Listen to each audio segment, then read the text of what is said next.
విశ్వాసమే విజయము. అనుదిన ధ్యానములు. మే 27.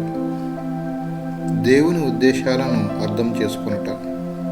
అతడు, భలా మంచి దాసుడా, నీవు ఈ కొంచెములో నమ్మకముగా నుండివి గనుక 10 పట్టణములపై అధికారివై ఉండుమని అతనితో చెప్పాను.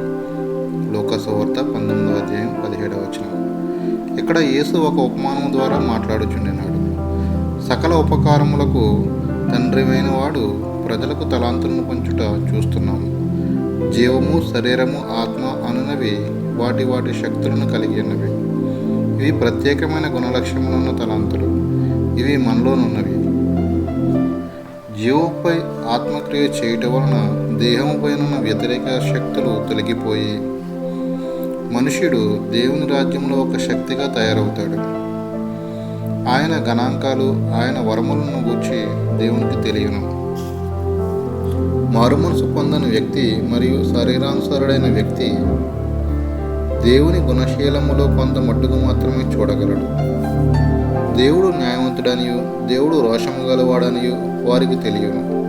కానీ దేవుడు ప్రేమయ్య ఉన్నాడనే వాస్తవమును వారు మరిచిపోయి దాని ద్వారా ప్రతి దానిని పోగొట్టుకొనుచున్నారు.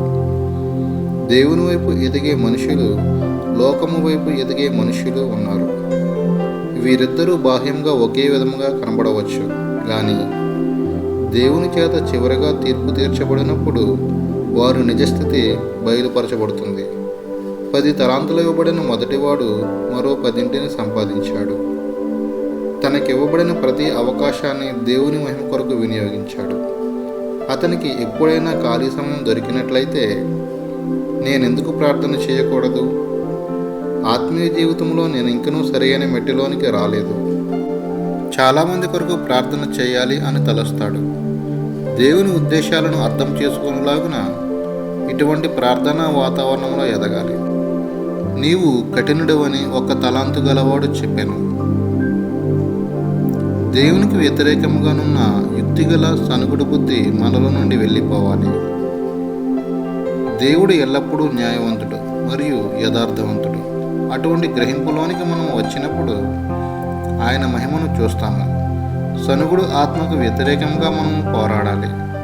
ఈ వ్యక్తి ప్రార్థనకు సరియైన సమయాన్ని ఇవ్వలేదు. ఇతని బైబిల్ ధ్యానము ఒక ఆచార ప్రకారంగా నుండినది. అది అతనిలో ఒక సుత్తి వలె పని చేయలేదు.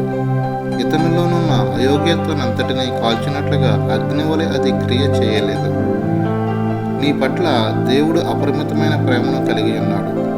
నిన్ను ఒక జయశీలునిగా చేయాలని ఆయన కోరుచున్నాడు. నీ దేహములోనున్న అన్ని బలహీనతలను ఆయన అర్థం చేసుకొనుచున్నాడు. నీ దేహమును ఆయన ధరించి పరిపూర్ణమైన జీవితమును జీవించాడు. నిన్ను ఒక పరిపూర్ణమైన వ్యక్తిగా చేయుటకు దేవుడు వాంఛ కలిగి ఉన్నాడు. గొప్ప ఉద్దేశాల కొరకు నీవు చెక్కబడినావు. దేవుడు నిన్ను కోరుచున్నాడు. దానియేలు గారు.